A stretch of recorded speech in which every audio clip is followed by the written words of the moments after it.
Hello बच्चों, कैसे हो आप लोग। तो बज गए हैं रात के 11 और हमने अब पढ़नी है इकोनॉमिक्स। तो बच्चों, कैसे गई आपकी अकाउंट्स की क्लास? बहुत बढ़िया ना। तो जैसे आपको चिराग सर पढ़ाते हैं बहुत अच्छा, उसी एक मोमेंटम को रखेंगे कंटिन्यू। और अब वक्त आ गया है बिजनेस इकोनॉमिक्स, और आज हमने पढ़ना है नया चैप्टर। और हमारे नए चैप्टर का नाम क्या है? स्क्रीन पे आपको दिख रहा होगा बेटा, बिजनेस साइकिल। एक छोटा चैप्टर है नेशनल इनकम के कंपैरिजन में, जो आपने अभी पिछला चैप्टर करा, लेकिन नॉलेजेबल है। मतलब कॉन्सेप्ट इसके अंदर बहुत सारे हैं, 4-5 टॉपिक हैं बस, जो कि मैं सामने एक मॉड्यूल खोल के हमेशा रहता हूँ आप लोगों की सुविधा के लिए। आप मेरी बात समझ के बेटा अच्छे तरीके से। तो फटाफट से अपने दोस्तों को बुला लीजिए, सब लोगों को इकट्ठा कर लीजिए, बोल दीजिए कि मयंक सर आ गए हैं, रात को 11 बज गए हैं और हमने आज एक नया चैप्टर करना है। तो बिल्कुल भी देरी उसके अंदर ना करिए। समझ गए बेटा अच्छे तरीके से बात।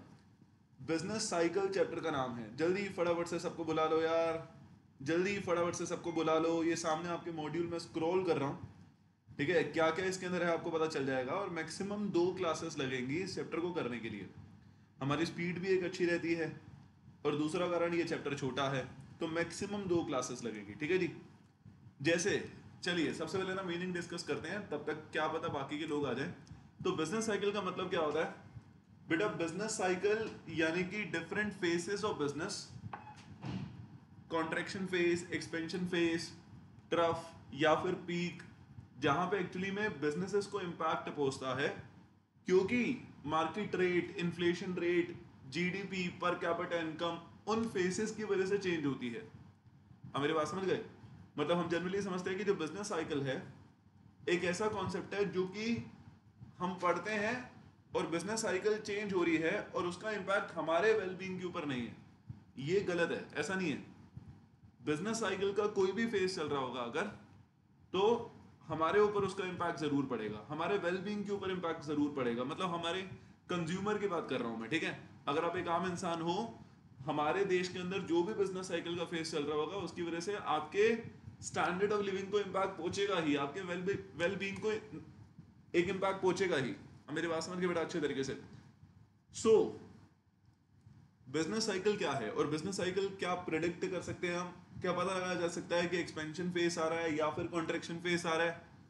बेटा ये पता लगाया जा सकता है कि हाँ, एक्सपेंशन फेस के बाद पीक आएगा और पीक के बाद कॉन्ट्रेक्शन आएगा ही।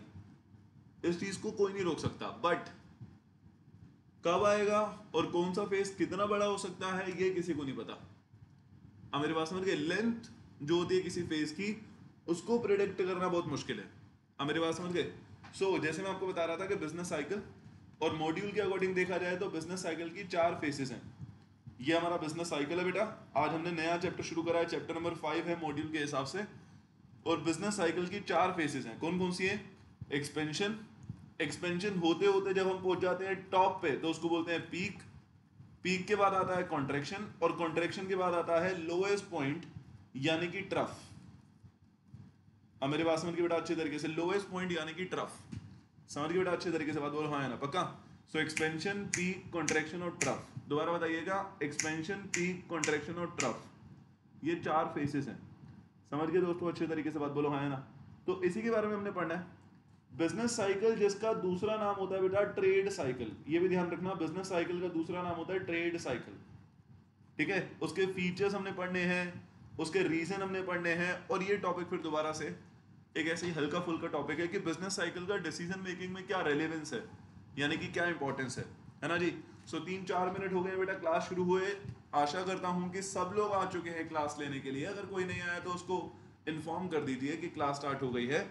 तो चलिए शुरू करते हैं बिजनेस साइकिल के फेसेस के साथ। और हमने सबसे पहला फेस पढ़ना है एक्सपेंशन फेस। समझ के बेटा अच्छे तरीके से बात, जिसको क्या बोलते हैं? बूम फेस बोलते हैं या फिर अपस्विंग बोलते हैं। समझ गए बेटा अच्छे तरीके से बात? क्या होता है एक्सपेंशन फेस? ये देखिए सामने एक डायग्राम बना रखा है जहां पे बता रखा है कि बिजनेस साइकिल कैसे चलती है।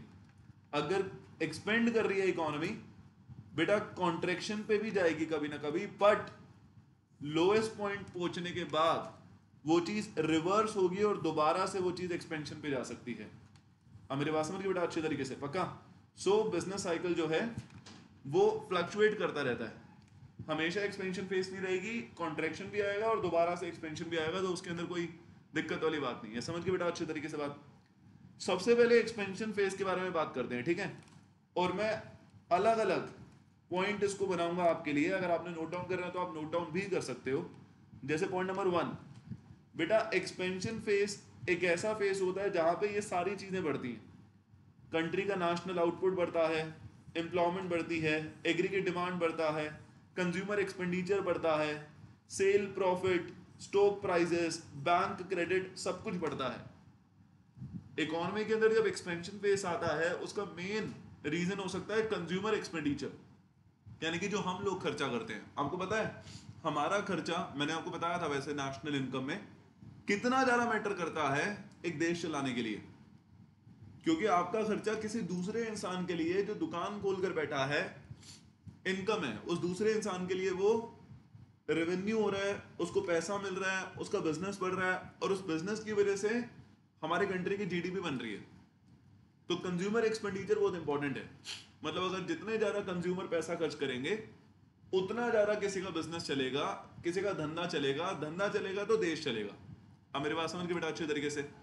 सो एक्सपेंशन फेज में सबसे मेन कारण होता है कंज्यूमर एक्सपेंडिचर बढ़ता है, और कंज्यूमर एक्सपेंडिचर बढ़ने का रीजन भी हो सकता है कि बैंक से क्रेडिट आसानी से मिल रहा है, टैक्सेस कम हो गए हैं जिसकी वजह से लोगों की परचेसिंग पावर बढ़ गई है।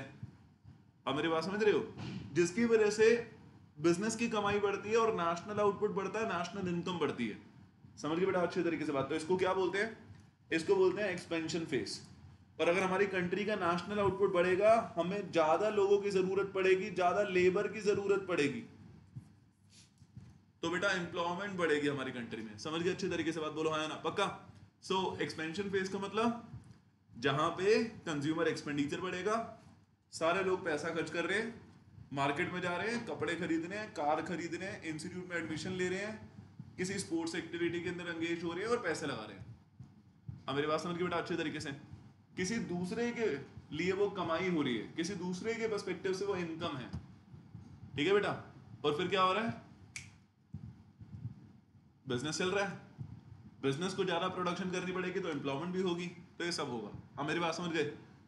इस सिचुएशन में फुल एम्प्लॉयमेंट होती है।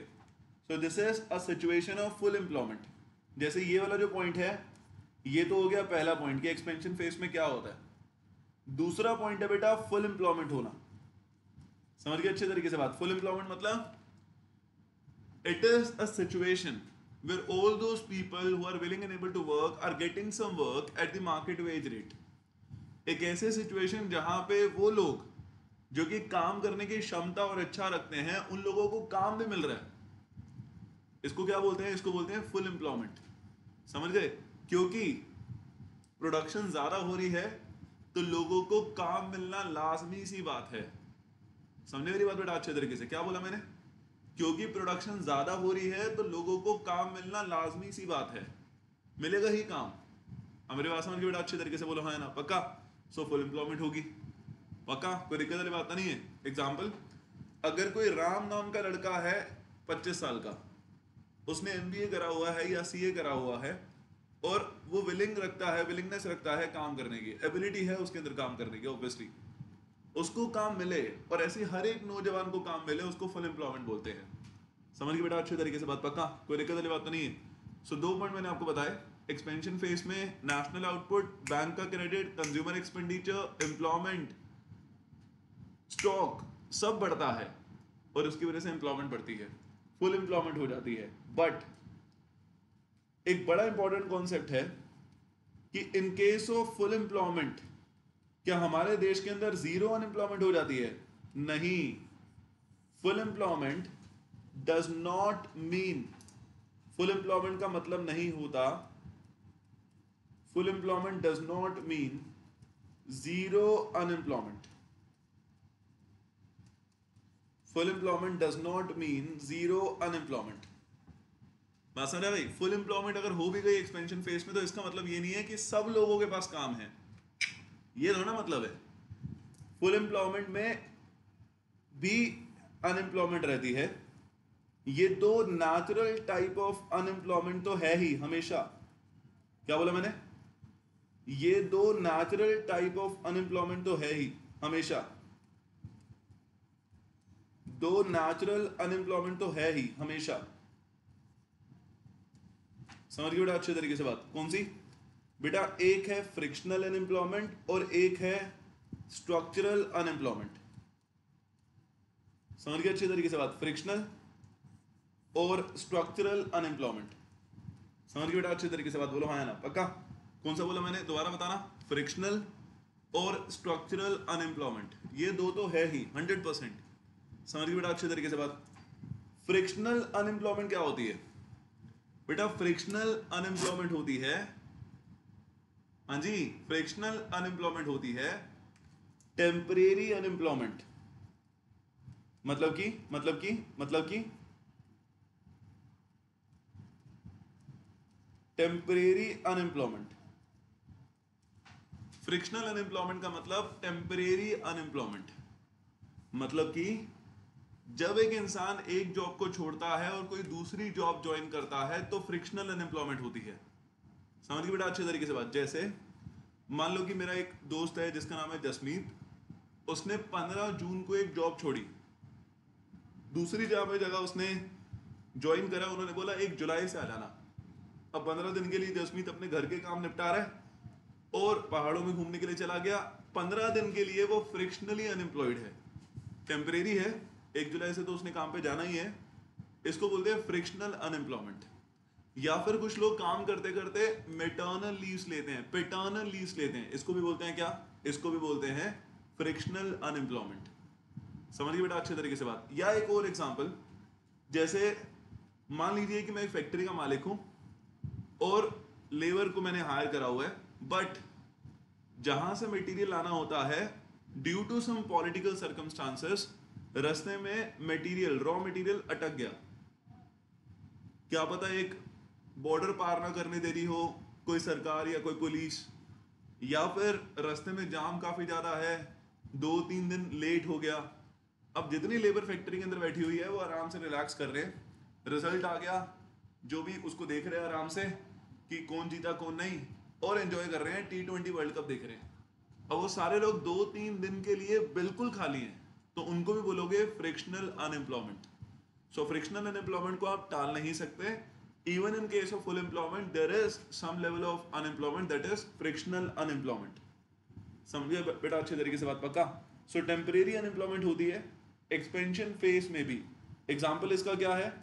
When one person leaves one job, when a person leaves one job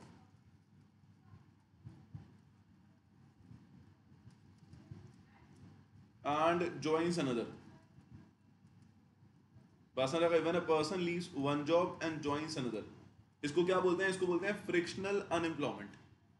और स्ट्रक्चरल अनएम्प्लॉयमेंट क्या होता है बेटा? देखो बड़े सिंपल बात है, श्री कृष्णा ने कहा है कि परिवर्तन जीवन का नियम है।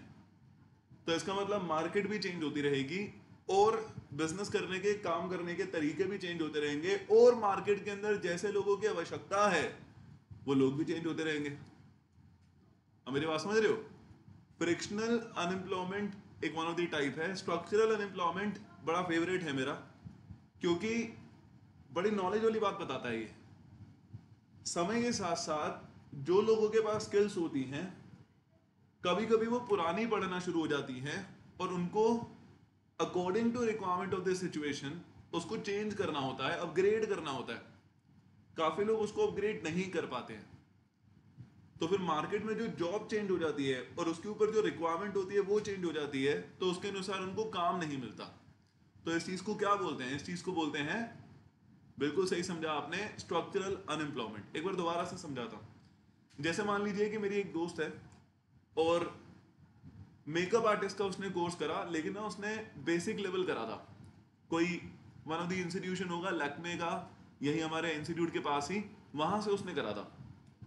अब कोविड से पहले करा था, कोविड में लोगों ने ना खुद ही बेसिक मेकअप तो सीख ही लिया, क्योंकि 2 साल ऐसे आए थे जहां पे एक दूसरे को मेकअप आर्टिस्ट को बुलाने के लिए या फिर क्लोज इंटीमेसी में आने के लिए लोग थोड़ा परहेज कर रहे थे, तो लोगों ने अपना भी सीख लिया। आपने देखा था ना यूट्यूब के ऊपर या फिर इंस्टाग्राम के ऊपर लोग शॉर्ट्स और रील डालते थे ऐसे से करके आप देख रहे थे ना।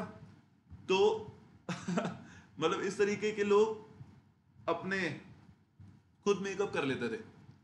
अभी रिक्वायरमेंट ऑफ द सिचुएशन ये है कि अगर किसी को प्रोफेशनल मेकअप आर्टिस्ट बनना है तो उसको एडवांस लेवल कोर्स करना पड़ेगा सेम इंस्टीट्यूशन से।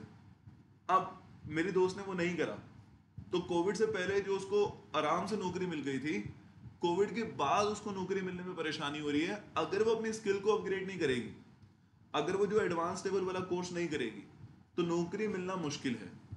अब मेरी बात समझ गए? सो कहने का मतलब यही है कि स्ट्रक्चरल अनएम्प्लॉयमेंट होता है जब लोगों के पास जो स्किल्स हैं वो मैच ना करे जो स्किल्स रिक्वायर्ड है। अब मेरी बात समझ गए? skills people possess does not match with skills required in a market। अब मेरे बात समझ के बड़ा अच्छे तरीके से, इसको क्या बोलते हैं? इसको बोलते हैं स्ट्रक्चरल अनएम्प्लॉयमेंट। बात समझ रहे भाई? when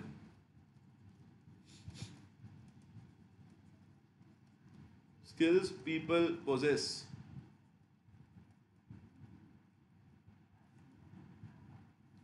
does not match with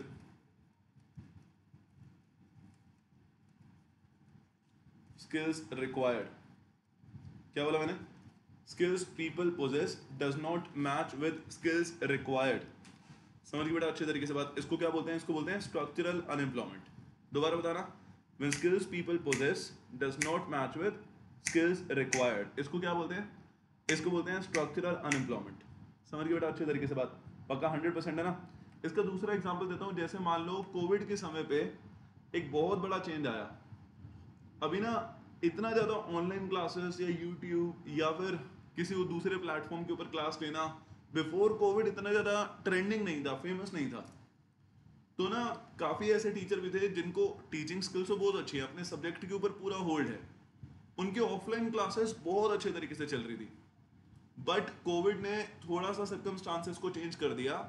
अब ना अगर कोई अच्छा टीचर है तो उसको ना ये थोड़ा टेक्नोलॉजी के बारे में भी नॉलेज होनी चाहिए, जो आसपास काम धाम ये चीज़ें पड़ी हुई है ना, इसके बारे में नॉलेज होनी चाहिए, तभी काम अच्छे तरीके से चल पाएगा। अगर कोई 60 साल का या थोड़ा और बुजुर्ग टीचर था कोविड से पहले, तो उनका काम उतने अच्छे तरीके से नहीं चल पाया आफ्टर कोविड, क्योंकि उन्होंने जो रिक्वायरमेंट ऑफ द सिचुएशन है, जो चीज़ें आनी चाहिए उसके अनुसार अपने आप को नहीं ढाला। मेरी बात समझ के? अपने आप को चेंज नहीं करा। जिस तरीके की टेक्नोलॉजी और जिस तरीके की उससे रिलेटेड नॉलेज चाहिए वो नहीं करा, तो वहां हो गई गड़बड़। अब मेरी बात समझ के बड़ा अच्छे तरीके, वहां हो गई गड़बड़। तो इसका मतलब क्या हुआ? इसका मतलब ये हुआ कि आपके पास प्रॉपर नॉलेज होनी चाहिए, स्किल सेट होना चाहिए जो मार्केट के अंदर चल रहा है उसके अनुसार, अदरवाइज आप अनएम्प्लॉयड हो जाओगे। ठीक है? तो इसको बोलते हैं स्ट्रक्चरल अनएम्प्लॉयमेंट। सो ये एक अलग कॉन्सेप्ट है जो एक्सपेंशन फेज में ही आता है। देखो यहाँ पे लिखा हुआ है, क्या लिखा हुआ है? लिखा हुआ है इनवॉलेंट्री अनएम्प्लॉयमेंट नहीं है। इनवॉलेंट्री अनएम्प्लॉयमेंट का मतलब होता है जहां पे लोग काम करने की क्षमता और इच्छा रखते हैं बट उनको काम ना मिले। लोग बेरोजगार हैं लेकिन मन की इच्छा के अनुसार बेरोजगार नहीं है, जबरदस्ती बेरोजगार है। काम करने का पूरा मन है, काम करने की पूरी काबिलियत है, लेकिन काम नहीं मिल पा रहा, उसको बोलते हैं इनवॉलेंट्री अनएम्प्लॉयमेंट। अब मेरी बात समझ के बेटा अच्छे तरीके से? पक्का? इनवॉलेंट्री अनएम्प्लॉयमेंट जीरो है, बट दो टाइप के नेचुरल अनएम्प्लॉयमेंट है ही, जो लिखा हुआ है। क्या लिखा हुआ है? And whatever unemployment is there either frictional और स्ट्रक्चरल अनएम्प्लॉयमेंट। समझ गए बेटा अच्छे तरीके से बात? ईदर फ्रिक्शनल और structural unemployment. So prices and cost also tend to rise faster. Good amount of net investment occur and demand for all type of goods and services rises. There is altogether increasing prosperity and people enjoy high standard of living due to high level of consumer spending। समझ गए बेटा अच्छे तरीके से बात? पक्का? सो ये 3 point याद रखेंगे आप कि प्रोस्पेरिटी होती है, सक्सेस होता है, मार्केट में डिमांड ज्यादा होती है। इसका रीजन है हर एक चीज के लिए मार्केट से लोन मिलना भी तो आसान हो जाता है। अगर एक्सपेंशन फेज चल रहा होगा तो बैंक खूब लोन देगा, इंटरेस्ट रेट खूब गिर जाएगा, बैंक क्रेडिट बढ़ेगा तो लोगों की परचेसिंग पावर बढ़ जाएगी। किसी को कार चाहिए, आ गई कार, किसी को बाइक चाहिए, आ गई बाइक, किसी को मोबाइल फोन चाहिए, सब मिल रहा है उधार पे, घर पे एसी लगवाना है, सब मिल रहा है उधार पे। अब मेरी बात समझ रहे हो? तो बहुत आसान हो जाता है इन एक्सपेंशन फेज। समझ रहे हो मेरी बात? एक्सपेंशन फेज में आसान हो जाता है सामान खरीदना। तो बिजनेस इसकी तो बारे नारे हो गई, क्योंकि जिसने सामान बेचा है उसके पास तो पूरा पैसा पहुंचा है, जिसने सामान खरीदा है उसकी जेब से भी नहीं गया, किसकी जेब से गया, बैंक की जेब से। तो ये चीज सपोर्ट करती है तो सक्सेस मिलता है। तो ये 3 पॉइंट को याद रखना। बीच में मैंने एक कॉन्सेप्ट समझाया फ्रिक्शनल और स्ट्रक्चरल एम्प्लॉयमेंट, और ये वो भी ध्यान रखना, ठीक है। एक बार दोबारा से रिपीट कर रहा हूं, एक्सपेंशन फेज के 3 पॉइंट है, कौन कौन से दोबारा बताना। Increase in national output and employment, दूसरा प्राइजेस और कॉस्ट, ठीक है, बढ़ती रहती है, लेकिन नेट इन्वेस्टमेंट भी बढ़ती है और प्रोस्पेरिटी होता है, सक्सेस होता है, इसकी वजह से बिजनेस ग्रो करता है, और फुल एम्प्लॉयमेंट होती है। इनवॉलंटरी अनएम्प्लॉयमेंट बिल्कुल नहीं होती है। 2 टाइप की अनएम्प्लॉयमेंट जो भी होगी वो होगी फ्रिक्शनल और स्ट्रक्चरल अनएम्प्लॉयमेंट। ये पहला पॉइंट है, समझ गए बेटा अच्छे तरीके से बात, पक्का। फिर धीरे धीरे करके आ जाता है पीक। अब पीक कब पहुंचता है, देखो बेटा इस चैप्टर के अंदर ना जोन सा फेज चल रहा है, वो फेज पढ़ने के साथ साथ एक इंपॉर्टेंट बात है कि कैसे फेज स्विच करता है, मतलब हम कैसे एक्सपेंशन फेज से पीक में जाते हैं, फिर पीक से आगे कॉन्ट्रैक्शन में जाएंगे। अब जैसे एक्सपेंशन फेज का एंड का पॉइंट सुनो, धीरे धीरे करके, क्योंकि बिजनेस के अंदर बहुत फ्लरिश कर रहा है बिजनेस, सक्सेस मिल रहा है, तो बहुत सारे लोग बिजनेस करना शुरू कर देंगे। एक्सपेंशन फेज का मतलब तो यही हुआ ना, लेकिन ये नहीं पता कि एक्सपेंशन फेज खत्म कब होगा। अब बहुत सारे लोग बिजनेस करना शुरू करेंगे तो वो डिमांड करेंगे रिसोर्सेज की, इनपुट की। एग्जांपल के तौर पे जैसे हमारा इंस्टीट्यूट लक्ष्मी नगर में है, एक्सपेंशन फेज चल रहा है, तो लक्ष्मी नगर के हर एक इंस्टीट्यूट में बहुत सारा बच्चा पढ़ता है, एग्जांपल के तौर पे, ठीक है। दूसरे लोगों ने देखा यार लक्ष्मी नगर मार्केट तो बहुत चल रही है, पैसे वाले लोग भी हैं, तो उन्होंने सोचा चलो इन्वेस्ट करते हैं, एक इंस्टीट्यूट ओपन करते हैं। क्या अपने आप ही नंबर ऑफ इंस्टीट्यूट लक्ष्मी नगर में बढ़ जाएंगे? यस, बहुत सारे इंस्टीट्यूट आ जाएंगे, बहुत सारे इंस्टीट्यूट आ जाएंगे, आप मेरी बात समझ गए, बढ़ना शुरू हो जाएंगे, ठीक है जी। फिर क्या होगा, फिर क्या होगा, इनपुट की शॉर्टेज होना शुरू हो जाएगी। जगह तो लिमिटेड है ना लक्ष्मी नगर में, रिसोर्सेज तो लिमिटेड ही होते हैं ना, scarcity is the biggest truth. जगह लिमिटेड, लेबर लिमिटेड, एक समय ऐसा आएगा जब चीजें स्टेबल होना शुरू हो जाएगी, और वही फेस है पीक। तो एक्सपेंशन से पीक में पहुंचना कैसे पहुंचा जाता है, जब रिसोर्सेज लिमिटेड हो जाते हैं, रिसोर्सेज शॉर्ट पड़ जाते हैं, अब मेरे पास समझ गए, रिसोर्सेज की शॉर्टेज हो जाती है, पक्का। देखो जैसे लिखा है the growth rate eventually slow down and peak and reaches peak. बात समझ आ गया बेटा अच्छे तरीके से, कब होता है ये, in the later stage of expansion input are difficult to find as they are short of their demand and therefore input price increases. So this is the highest point जहां पे जाकर स्टेबल हो जाती हैं चीजें, तो पीक उसको कहते हैं। सो पीक सुनने में अच्छा लगता है कि पहुंचना है पीक तक, पहुंचना है टॉप तक जहां पे सब बढ़िया चल रहा है, लेकिन प्रैक्टिकली देखा जाए तो उतना बढ़िया नहीं है। प्रैक्टिकली अगर देखा जाए तो एक्सपेंशन फेज में रहना चाहेगा कोई भी बिजनेस रादर देन पीक पे, मेरी बात समझ के बेटा अच्छे तरीके से, रादर देन पीक पे पहुंच के तो फिर कॉन्ट्रैक्शन ही आना उसके बाद। अब मेरी बात समझ के बेटा अच्छे तरीके से, पीक पे पहुंचने के बाद तो कॉन्ट्रैक्शन ही आना है, समझ के बेटा अच्छे तरीके से बात, पक्का। Output prices also rise rapidly leading to increase cost of living and greater strain on fix income earner. बात समझ बेटा अच्छे तरीके से, जो फिक्स इनकम अर्नर है उनके ऊपर दबाव पड़ना शुरू हो जाता है, क्योंकि सामान का प्राइस बढ़ गया है, क्योंकि इनपुट का प्राइस बढ़ गया है। इनपुट मतलब बिजनेसमैन जो रिसोर्सेज इस्तेमाल कर रहे हैं उसका प्राइस बढ़ गया ना। एग्जांपल के तौर पे लक्ष्मी नगर में अगर बहुत सारे इंस्टीट्यूट ओपन हो गए तो ऑब्वियसली यहाँ का रेंट बढ़ जाएगा, क्योंकि लैंडलॉर्ड को लगेगा जब इतनी डिमांड है, जो मुझे ज्यादा रेंट देगा मैं तो उसको लैंड यूज करने के लिए दूंगा। इनपुट के प्राइस बढ़ गए ना, क्या होगा फिर, धीरे धीरे करके जो भी इंस्टीट्यूट चला रहे हैं उनका पीछे से खर्चा बढ़ेगा, तो उनको मजबूरी में अपनी फीस, अपना रेवेन्यू बढ़ाने के लिए वो भी बढ़ानी पड़ेगी। मेरी बात समझ गए, जब पीछे से माल महंगा पड़ रहा है, इतने सारे लोगों ने बिजनेस ओपन कर लिया, तो आपको फीस बढ़ानी पड़ेगी। बात समझ बेटा अच्छे तरीके से, तो यहां से थोड़ी सी गड़बड़ स्टार्ट होती है। सो इनपुट का प्राइस बढ़ेगा because of shortage of input, तो आउटपुट का प्राइस भी बढ़ जाएगा। मेरी बात समझ गए, आउटपुट का प्राइस मतलब जो फाइनल सर्विसेज टीचर यहाँ पे प्रोवाइड कर रहे हैं हर एक इंस्टीट्यूट में, उनकी फाइनल सर्विस का प्राइस भी बढ़ जाएगा, और उसकी वजह से इंपैक्ट किसको पहुंचेगा, बिजनेसमैन को शायद उतना ना पहुंचे, क्योंकि एक्सपेंशन फेस आएगा, हर एक इंडस्ट्री के अंदर आएगा, बिजनेसमैन की कमाई तो बढ़ ही रही है, ज्यादा दबाव पहुंचेगा जो लोग फिक्स इनकम कमाते हैं। फिक्स इनकम मतलब जिनकी पहले सैलरी जितनी थी अभी भी उतनी रहेगी। जो पहले 50,000 कमा रहा था आज से 2 साल पहले, 1.5 साल पहले, अभी भी 50,000 कमा रहा है, बट फेस बदल गए हैं। पहले इकोनॉमी एक्सपेंशन फेस में थी, अब पीक फेस में है, चीजों के प्राइस बढ़ गए हैं। तो वो इंसान का क्या होगा जो फिक्स इनकम कमा रहा था? अब मेरे पास उनके बड़ा अच्छे तरीके से 50,000 पहले कमा रहा था, अभी भी 50,000 कमा रहा है, तो उनके ऊपर दबाव पड़ना शुरू होगा, जिसकी वजह से कंज्यूमर अपने एक्सपेंडिचर को एक बार रिव्यू करने की सोचेगा, स्पेशली ड्यूरेबल गुड्स के ऊपर, कि खरीदें या ना खरीदें। देखो, एक्सपेंशन फेस हो, पीक फेस हो, प्राइसेस बढ़ जाएं जितने मर्जी, उसके बावजूद भी at the end of the day, हाँ जी, जो चीजें खरीदनी है वो तो खरीदनी है, बट कंज्यूमर कोशिश करेगा कि यार ड्यूरेबल आइटम, ड्यूरेबल मतलब जिन चीजों को इग्नोर करा जा सकता है उसको ना खरीदा जाए। पास में तो ऐसा जब हो गया ना, मैंने आपको पहले फेस में बताया, एक्सपेंशन फेस में भी मैंने आपको बताया मेन कारण है कंज्यूमर एक्सपेंडिचर। अगर कंज्यूमर का खर्चा, कंज्यूमर का एक्सपेंडिचर बढ़ता है तो वारे नहीं आ रहे हैं जी, बढ़िया हो रहा है सब कुछ। अगर कंज्यूमर अपना खर्चा ज्यादा करता है तो अब मेरे पास में बेटा अच्छे तरीके से बोलो हाँ ना पक्का। लेकिन अगर कंज्यूमर को अपना एक्सपेंडिचर रिव्यू करने की जरूरत पड़ जाए कि यार ये नहीं खरीदता, तो अल्टीमेटली नुकसान होगा। क्यों? कंज्यूमर के बजट के बाहर जा रही हैं चीजें। समझ गए बेटा अच्छे तरीके से बात? एग्जांपल के तौर पे जैसे मान लो कि मेरा एक दोस्त है, और जैसे मान लो कि एक्सपेंशन फेज चल रहा था और बैंक आसानी से उधार दे रहा है, और उसने बहुत सारी चीजें उधार पे लेकर बहुत सारी चीजें कर भी ली।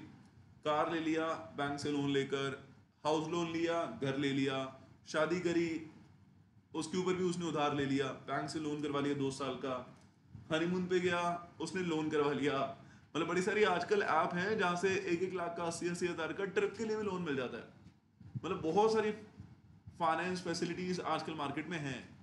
तो सब हो गया, बढ़िया हो गया। लेकिन एक ऐसा समय आएगा जब उसको किस्तें चुकानी पड़ेंगी, एक ऐसा समय आएगा जब उसको पैसे वापस देने पड़ेंगे, तो अपने एक्सपेंडिचर को रिव्यू करने की कोशिश करेगा कि यार शायद ज्यादा तो नहीं हो गया। फिर सोचने की कोशिश करेगा कि ये चीज खरीदूं कि ना खरीदूं, क्योंकि तभी तो पीक आएगा ना, पीक आ चुका है तब। अब मेरे पास में तो कंज्यूमर अपने एक्सपेंडिचर को रिव्यू करेगा, रिवाइज करेगा, फिर क्या होगा? एक्चुअल डिमांड स्टेगनेंट कर जाएगी। स्टेगनेंट करने का मतलब एक्चुअल डिमांड उल्टी तरफ चलना शुरू हो जाएगी या फिर नॉन वाइब्रेंट हो जाएगी, हम बैकवर्ड हो जाएंगे। So this is the end of expansion and occurs when economic growth has reached a point where it will be stabilized for a short time and then move in the reverse direction। तो क्या होना शुरू हो जाएगा? Obviously contraction. ठीक है, मैं आपको पॉइंट गिनवा देता हूं। जैसे मैंने आपको एक्सपेंशन फेज में 3 पॉइंट बताए हैं, वैसे पीक फेज में भी 3 पॉइंट है। पॉइंट नंबर 1, एक्सपेंशन का जो लेटर फेज है, जहां पे शॉर्ट ऑफ इनपुट हो जाता है, वहीं पे चीजें बदलना शुरू होती हैं। यानी कि वहीं पे खत्म हो जाता है एक्सपेंशन फेज और वहीं पे आ जाता है पीक, जहां पे शॉर्ट ऑफ इनपुट होता है। आउटपुट के प्राइसेस उसकी वजह से बढ़ना शुरू हो जाते हैं और कंज्यूमर अपने एक्सपेंडिचर को रिव्यू करता है और यहां पे आके चीजें स्टेबल हो जाती हैं। सो ये 4 पॉइंट हो गए पीक के। दोबारा बताना कौन कौन से? The term peak refers to highest point and the first point is input are difficult to find as they are short of their demand. Because of this, output price also rise rapidly and consumer begin to review the expenditure especially on durable good or housing and economy stabilize करती है और peak आ जाता है। फिर उसके बाद economy reverse direction में जाना शुरू करती है, यानी कि नए फेज की शुरुआत, यानी कि कॉन्ट्रैक्शन। समझ गए? क्या पहली लाइन लिखी है? फिल्मी लाइन है, बहुत बढ़िया। क्या लिखा है? The economy can not continue to grow endlessly. मतलब अगर एक्सपेंशन फेज आ रहा है, अगर सब सही चल रहा है, तो इसका मतलब ये नहीं कि हमेशा सही चलता रहेगा। समझ लो मेरी बात? उतार चढ़ाव आना लाइफ का बड़ा पार्ट है, अप्स एंड डाउन्स। तो अगर एक्सपेंशन है, अगर पीक आ गया, तो रिवर्स डायरेक्शन में भी जाएंगे। An economy can not grow endlessly, मतलब आप अनंत बिल्कुल ही ग्रो नहीं कर सकते हमेशा। बात समझ रहे भाई? So as mention above, once peak is reached, increase in demand is halted and start decrease in certain sectors. During contraction, there is fall in the level of investment and employment, and producer do not recognize the pulse of the economy and continue to anticipate higher level of demand. अब आपको ना एक बात बताता हूँ, बड़ी psychological है। जो लोग अपना बिजनेस कर रहे हैं ना, और जो ठीक ठाक लेवल पे अपने बिजनेस कर रहे हैं, वो ना विजनरी होते हैं काफी। मतलब कि उनके दिमाग में रहता है कि हाँ यार 2 साल बाद ये होगा, 5 साल बाद ये होगा, 10 साल बाद ये होगा। अगर कोई नहीं है तो फिर समस्या है थोड़ी। जितने लोग मेरी बात सुन रहे होंगे, अगर कोई बिजनेस कर रहा होगा तो उनके दिमाग में एक विजन होता है। विजन के साथ ना एक ऑप्टिमिज्म आता है। ऑप्टिमिज्म का मतलब होता है सकारात्मक सोच। ये करके दिखाएंगे, ऐसे करके दिखाएंगे, ये कर लेंगे, ये दिमाग में आता है। अब मेरी बात समझ रहे हो? बट कभी कभी वो समस्या बन जाता है। समस्या बनने का मतलब, अगर मैंने ये चीज शुरुआत करी है, मार्केट में चाहे डिमांड कम भी क्यों ना हो, मैं इसी के ऊपर टिका रहूंगा। अब वहां पे अगर चाहे लॉस भी हो रहा हो, 1 महीना, 3 महीना, 6 महीना, 9 महीना लॉस हो रहा हो, तब भी इंसान सोचता है कि मैं टिका रहूंगा। और वहां पे थोड़ी जमा पूंजी खत्म होना शुरू हो जाती है, और फिर एकदम से झटका लगता है। एग्जाम्पल के तौर पे, जैसे कोविड के समय पे एकदम से जब लॉकडाउन हो गया, हफ्ते भर के लिए पहले तो, फिर 15 दिन के लिए, फिर वो महीनों तक बढ़ता रहा, तो काफी लोगों की दुकान खुली नहीं। काफी सैलून बंद हो गए, काफी ज्वेलरी की शॉप बंद हो गई, काफी कपड़ों की दुकानें बंद हो गई, दुकानें खुली ही नहीं। अब उनका जो रेंट जा रहा था एक एक दुकान का, किसी का तो 2.5 लाख, 2 लाख, 3 लाख भी जा रहा था, उनको तो बंद करनी पड़ी मजबूरी में। कुछ लोगों ने पुश करके देखा कि कोशिश करेंगे, क्योंकि इतनी जल्दी मेरे सपनों का महल टूट नहीं सकता। प्रोड्यूसर कभी कभी ना प्रैक्टिकली नहीं सोच पाता ना, एंटिसिपेट नहीं कर पाता पल्स ऑफ द इकोनॉमी को, यही पॉइंट लिखा हुआ है। और उतनी इन्वेस्टमेंट करके रखता है जितनी उसने पहले करी थी। अभी मार्केट के अंदर क्या चल रहा है ये नहीं सोचता, जितना पहले चल रहा था हमेशा ही ऐसा चलता रहेगा, ये दिमाग में ख्याल आता है कि मैं कैसे बैक स्टेप ले सकता हूं, ये दिमाग में आता है। तो ऐसे केस में समस्या होती है। मार्केट के अंदर डिमांड कम करने की वजह से एक टाइम पर अगर सेविंग सारी खत्म होना शुरू हो जाती है, फिर मजबूरी में थोड़े महीनों बाद बैक स्टेप लेना ही पड़ता है। मेरी बात समझ के बेटा अच्छे तरीके से बोलो हाँ ना। सो यही पॉइंट लिखा हुआ है कि ड्यूरिंग कॉन्ट्रैक्शन फेज इन्वेस्टमेंट और एम्प्लॉयमेंट दोनों गिरना शुरू हो जाती है। बट प्रोड्यूसर जो है, प्रोड्यूसर समझ रहे हो ना, एक इंसान जो कि सामान को बना रहा है, वो एंटिसिपेट नहीं कर पाता पल्स ऑफ द इकोनॉमी को, और जैसा चल रहा है वो सोचता है कि चलो ऐसे चलने देंगे, कोई दिक्कत नहीं है, अपने आप चीजें ठीक हो जाएंगी। हमारे पास में देखो कि लिखा हुआ, producer do not recognize the pulse of the economy and continue to anticipate higher level of demand, and therefore maintain their existing level of investment and production. The consequences is discrepancy or mismatch between demand and supply far exceeds demand. मतलब जो बेचना चाह रहे हैं वो far exceed कर जाएगा demand को। अब मेरी बात समझ गए? So this happens only in few sectors and at a slow pace, but rapidly spread to all sectors.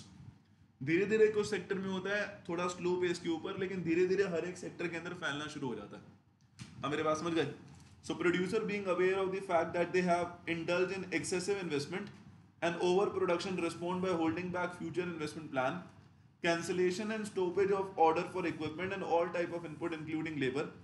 This in turn generate a chain of reaction in the input market, and producer of capital good and raw material in turn respond by cancelling and curtailing their order. धीरे धीरे करके आग की तरह चीजें फैलना शुरू हो जाती हैं। धीरे धीरे करके एक सेक्टर में कोई चेंज आएगा, फिर दूसरे सेक्टर में, तीसरे सेक्टर में, क्योंकि आपस में सब रिलेटेबल है। कैपिटल को बेचना पड़ता है, धीरे धीरे करके ऑर्डर कैंसिल हो जाते हैं, और मार्केट के अंदर कॉन्ट्रैक्शन लंबे समय के लिए आ जाता है। देखो ये लिखा हुआ है। दूसरा पॉइंट मैं मार्क कर रहा हूँ, ये वाला पॉइंट एक ही है यहाँ तक, डिमांड तक, ये पूरा मैं मार्क कर देता हूँ कि मिसमैच हो जाता है। अगर प्रोड्यूसर उतना ही लेवल मेंटेन करके चलेंगे जितना लेवल पहले था, तो क्या होगा? मिसमैच हो जाएगा। अब मेरी बात समझ के बेटा अच्छे तरीके से, पक्का मिसमैच हो जाएगा, है ना? पक्का। फिर लिखा हुआ है यहाँ पे producer being aware of the fact that they have indulged in excessive investment and overproduction respond by holding back future investment plan, cancellation and stoppage of order for equipment and all type of input including labor. This in turn generate a chain in the input market, and producer of capital market and raw material in turn respond by cancelling and curtailing their order. आसान है बेटा अच्छे तरीके से पक्का. So order cancel होना शुरू हो जाते हैं क्योंकि लोगों की परचेजिंग पावर ही नहीं है कि वो सामान को खरीदें. वहां है मेन समस्या, सबसे बड़ी दिक्कत. मेरी बात समझ के बेटा अच्छे तरीके से बोलो हाँ है ना पक्का, कोई दिक्कत वाली बात नहीं है. 100% है ना, बहुत बढ़िया.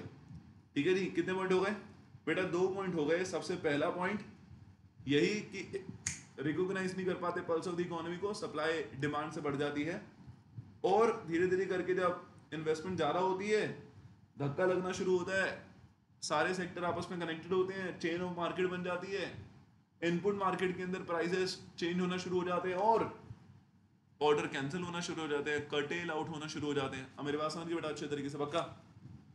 इसी फेस को अगर लंबा चलाया गया, सरकार ने या किसी ने कुछ ना करा, तो आ जाएगा रिसेशन. एक्चुअली में ये जो पॉइंट है ना कॉन्ट्रैक्शन, ये थर्ड पॉइंट का ए पार्ट होना चाहिए और ये जो पॉइंट है रिसेशन, ये थर्ड पॉइंट का बी पॉइंट होना चाहिए. मेरी बात समझ के बेटा अच्छे तरीके से. This is the turning point and beginning of recession. समझ के बेटा अच्छे तरीके से बात बोलो हाँ है ना पक्का. बिगिनिंग ऑफ रिसेशन इसका मतलब समझ के बेटा अच्छे तरीके से बात, रिसेशन की शुरुआत हो जाएगी. समझ गए बच्चों अच्छे तरीके से बात. क्या शुरुआत हो जाएगी बोलो? रिसेशन की शुरुआत हो जाएगी. तो लिखा हुआ है decrease in input demand pulls input price down and income of wage and interest earner gradually decline resulting in decrease demand for goods and services. समझ गए बेटा अच्छे तरीके से बात. So producer lower their price in order to dispose of their inventories for meeting their financial obligation. Consumer in turn expect further decrease in price and postpone their purchases. Consumer भी तो चला गया ना, जब उनको पता लगेगा यार मार्केट में धीरे धीरे करके चीजों के प्राइस कम हो रहे हैं क्योंकि सामने वाले की मजबूरी है कि उसको अपना सामान डिस्पोज ऑफ करना है. आप सच बताओ, आप भी तो कंज्यूमर के साइड थे ना कभी कोविड टाइम पे, जब आप देख रहे थे लोग अपनी दुकान बंद कर रहे हैं, धीरे धीरे करके प्राइस कम कर रहे हैं, आपने और वेट करा, आपने सोचा कि कोई बात नहीं करने दे और कम करने दे, जब सबसे कम हो जाएगा प्राइस तब खरीदेंगे. तो हम लोग भी इकोनॉमी के बारे में नहीं सोच रहे होते हैं उस वक्त, अपने बारे में सोच रहे होते हैं. तो इसको बोलते हैं माइक्रो मैक्रो पैराडॉक्स. मेरी बात समझ गए? सिचुएशन इस तरह से चेंज हो जाती है. समझ गए बच्चों अच्छे तरीके से बात बोलो हाँ ना पक्का. क्या बोलते हैं इसको? Micro macro paradox. जब अपने बारे में हम सोच रहे होते हैं कि अपने पैसे कैसे बचाएं, वहां पे इकोनॉमी का नुकसान हो रहा होता है क्योंकि सामने वाले को मजबूरी में सामान बेचना ही है, लेकिन हम अपनी डिमांड को इतना ज्यादा पोस्टपोन कर देते हैं कि उसको बेचारे को अपने प्राइस और कम करने पड़ते हैं. But at the and resources थोड़े महंगे हैं. वो मतलब जो बिजनेस कर रहा है वो अपना काम चला नहीं पाएगा तो उसको शट डाउन करना ही पड़ेगा. बात समझ आया भाई? सो क्या होता है कि डिमांड डिक्रीज हो जाती है इनपुट की, तो प्राइसेस भी उसके डिक्रीज होना शुरू हो जाते हैं. मतलब जैसे अगर लक्ष्मी नगर मार्केट है, अगर कोई कॉन्ट्रैक्शन फेस आया तो जो बाद में छुटपुट इंस्टीट्यूट आए थे वो धीरे धीरे करके इंस्टीट्यूट छोड़ना शुरू कर देंगे. अब मेरी बात समझ गए? अपना अपना काम धंधा बंद करना शुरू कर देंगे और मार्केट खाली होना शुरू हो जाएगी. फिर क्या होगा? लैंडलॉर्ड जो एक बार में 2 लाख रुपए चार्ज कर रहा था किसी चीज के, उसको अपने इनपुट के प्राइस, अपने लैंड के प्राइस गिराने पड़ेंगे. 80,000 60,000 70,000 में वो चीज मिल रही है. फिर क्या होगा? फिर क्या होगा? So consumer in their turn expect further decrease in price and postpone their purchases. बात समझ बेटा अच्छे तरीके से बोलो हाँ ना. कंज्यूमर क्या करेगा? प्राइस और डिक्रीज होने वाला है ये सोचेगा और अपनी परचेज को पोस्टपोन करेगा. एग्रीगेट डिमांड फॉल कर जाएगी और डिमांड एंड सप्लाई के बीच में गैप बढ़ता रहेगा. बात समझ भाई? और दिस प्रोसेस गैदर स्पीड और रिसेशन आ जाएगा. रिसेशन सीवियर हो जाता है ना जब, तो ऐसी सिचुएशन आ जाती है कि एक दुकानदार अपने दुकान पे बैठा है, बेचारे ने 8 घंटा 7 घंटा 5 घंटा 4 घंटा बस मक्खियां मारी हैं. रोड पे कोई कंज्यूमर ही नहीं है, ना बंदा है ना कोई आ ही नहीं रहा, और शाम को बेचारा जब घर जा रहा है रात को 9 बजे या 8 बजे, गल्ला खोल के देख रहा है तो कुछ दिख ही नहीं रहा। 10 रुपए, 12 रुपए, 15 रुपए बस। अब मेरी बात समझ गए? 50 रुपए, 100 रुपए बस, कुछ कमाई नहीं हो पा रही है। तो रिसेशन जब सीवियर हो जाता है, या कॉन्ट्रैक्शन का जो एक्सटेंशन है ना, उसको बोलते हैं रिसेशन। अब मेरी बात समझ गए? कॉन्ट्रैक्शन जब लंबा चल जाए तो उसको बोलते हैं रिसेशन। समझ गए बेटा अच्छे तरीके से बात? क्या बोला मैंने? कॉन्ट्रैक्शन जब लंबा चल जाए तो उसको बोलते हैं रिसेशन। क्या सब लोगों को अच्छे तरीके से बात समझ आ गई? बोलो बेटा हाँ है ना। So with reduce consumer spending, aggregate demand falls, generally causing fall in prices. The discrepancy between demand and supply gets widened further. This process gathers speed and recession become severe. समझ गए बेटा अच्छे तरीके से बात? रिसेशन क्या है? वो सीवियर हो जाता है। क्या सब लोगों को अच्छे तरीके से बात समझ आई? बोलो बेटा हाँ है ना, 100% है ना। सो business firm become pessimistic about the future state of economy, and there is fall in profit expectation which induces them to reduce their investment. जो ऑप्टिमिज्म चल रहा था वो कन्वर्ट होके क्या हो जाएगा? पेसिमिज्म। पेसिमिज्म का मतलब होता है लोग काफी नकारात्मक हो जाएंगे, सोच बदल जाएगी कि यार इतना नुकसान हो रहा है, बंद करो यार, शट डाउन करो, खत्म करो, इतनी टेंशन नहीं लेनी, ऐसे वाली सोच हो जाएगी। अब मेरे पास समझ गए? धीरे धीरे करके इन्वेस्टमेंट्स कम हो जाएंगी, मार्केट में बैंक क्रेडिट की डिमांड कम हो जाएगी और चीजें शट डाउन। बात समझ आ गई? देखो लिखा हुआ यही, bank credit shrink as borrowing for investment decline, investor confidence is at peak. बात समझ आ गई? Becomes lowest, stock prices fall and unemployment increases despite fall in wage rate. The process of recession is complete and the severe contraction in the economic activity pushes the economy into the face of depression. बात समझ आ गई बेटा अच्छे तरीके से? पक्का? फिर क्या आ जाता है? डिप्रेशन। तो कॉन्ट्रैक्शन, रिसेशन और डिप्रेशन। समझ गए बेटा अच्छे तरीके से बात? लोग कॉन्ट्रैक्शन और रिसेशन को एक ही समझते हैं। स्टार्टिंग को कॉन्ट्रैक्शन कहते हैं और फिर उसके बाद रिसेशन और उसके बाद डिप्रेशन आता है। और डिप्रेशन होता है बेटा trough, lowest point, extremely extremely sluggish economic activities. Sluggish मतलब चीजें इतनी स्लो डाउन हो गई हैं कि बस पेशेंस है जो आपको बचा सकता है और कुछ नहीं। आपको रहना पड़ेगा बहुत ही ज्यादा काम उस सिचुएशन के अंदर कि यार चीजें ठीक रहें। अब मेरे पास समझ के बड़ा अच्छे तरीके से, तो depression is the severe form of recession and is characterized by extremely sluggish economic activity. During this phase of the business cycle, growth rate become negative and the level of national income and expenditure decline rapidly. Demand for product and service decreases, prices are at their lowest and decline rapidly, forcing them to shut down. बहुत ही दुख, पीड़ा, लोगों को करना पड़ेगा अपना business बंद, क्योंकि आ गया है एक ऐसा फेस जहां पे सबके सरवाइव करना बस की बात नहीं है, यानी कि डिप्रेशन फेस। समझ गए बेटा अच्छे तरीके से बात? स्लगिश समझते हो आप? स्लगिश का मतलब होता है बेटा बिल्कुल स्लो डाउन हो जाती हैं चीजें, ऐसी चल रही होती है जैसे जो मैंने आपको बताया कि एक एक हफ्ते की कमाई, एक एक महीने की कमाई पहले के कंपैरिजन में 5 गुना कम हो गई है। अब मेरी बात समझ के बेटा अच्छे तरीके से? So during this phase of the business cycle, growth rate become negative and the level of national income and expenditure decline rapidly. So demand for product and service decreases, prices are at their lowest and decline rapidly, forcing firm to shut down. बात सारे बेटा अच्छे तरीके से बोलो हाँ है ना? तो several production facility, since companies are unable to sustain their workforce, there is mounting unemployment which leaves the consumer with very little disposable income. बात सारे बेटा अच्छे तरीके से? माउंटिंग मतलब इतना ज्यादा अनएम्प्लॉयमेंट बढ़ जाती है कि कंज्यूमर के पास डिस्पोजेबल इनकम ना के बराबर बचती है, कुछ भी नहीं बचता। बात समझ बेटा अच्छे तरीके से बोलो हाँ है ना? पक्का 100% है ना? सो डिप्रेशन में सब उल्टा होना शुरू हो जाता है, जो पीक में हुआ था। फाइनेंशियल क्राइसिस आ जाते हैं, लोग बैंकक्रप्ट हो जाते हैं, लिक्विडेशन करनी पड़ती है, सामान बेचना पड़ता है, इन्वेस्टर का कॉन्फिडेंस हिल जाता है। ये सब कुछ होता है बेटा ट्रफ और डिप्रेशन फेज में। तो मैं आपको मार्क कर रहा हूं इसके अंदर भी पॉइंट, जैसे डिप्रेशन फेज में क्या क्या होता है बेटा? स्लगिश इकोनॉमिक एक्टिविटी होती है ना जी, रेट ऑफ ग्रोथ जो है वो नेगेटिव हो जाता है और प्राइजेस डिक्रीज होना शुरू हो जाते हैं, जिसकी वजह से लोगों का शट डाउन होता है, डिस्पोजेबल इनकम काफी कम हो जाती है और लिक्विडेशन और बैंकक्रप्ट होने की नौबत आ जाती है। बैंकक्रप्ट मतलब पैसा खत्म हो गया बैंक में, और लिक्विडेशन मतलब बेचना पड़ेगा, बेच बाच के जो भी पैसा इकट्ठा हो वो कर सकते हैं। हाँ मेरे पास समझ के बेटा अच्छे तरीके से बोलो हाँ या ना, पक्का कोई दिक्कत वाली बात नहीं है। तो कितने पॉइंट हो गए बेटा? बेटा हो गए हमारे पास एक्सपेंशन, पीक, कॉन्ट्रैक्शन और ट्रफ। पास में लगा बेटा अच्छे तरीके से, दोबारा बताना, एक्सपेंशन, पीक, कॉन्ट्रैक्शन और ट्रफ। समझ गए अच्छे तरीके से बात, पक्का? 4 पॉइंट हुए हैं। ऑब्वियसली एक पॉइंट हमारा भी आखिरी रहता है रिकवरी, क्योंकि जैसे मैंने आपको बताया फिल्मी दुनिया है और ये बिजनेस साइकिल भी फिल्मी, और हमने कॉन्ट्रैक्शन फेज की पहली लाइन पढ़ी थी बड़ी फिल्मी, और यहां पे भी वो वाला सेम पॉइंट लिखा हुआ है, the economy can not continue to contract endlessly. समझ गए मेरी बात?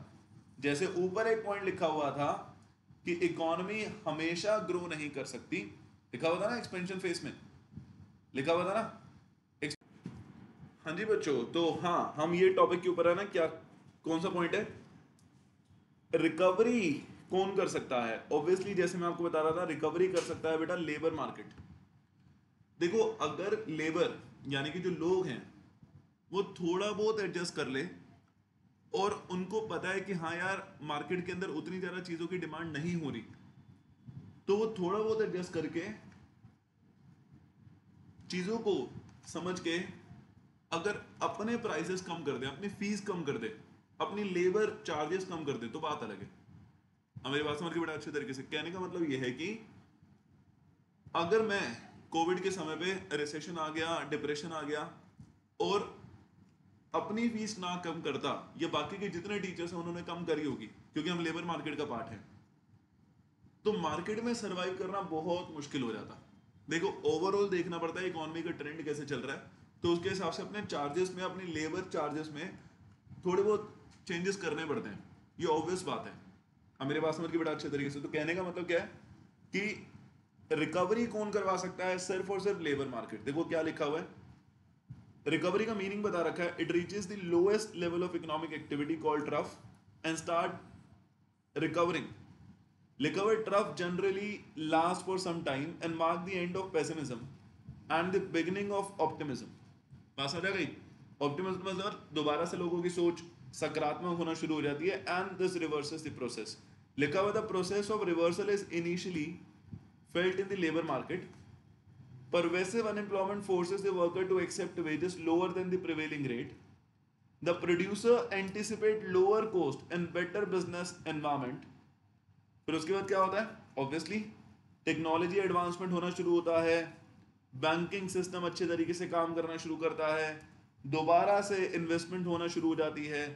एक ऐसा पॉइंट आता है जहां से डिप्रेशन से एक्सपेंशन होना शुरू हो जाए, मतलब यहां पे फिर दोबारा से एक्सपेंशन फेज के आएंगे सारे पॉइंट। लेकिन जो मेन बात है वो ये है, वेजेस।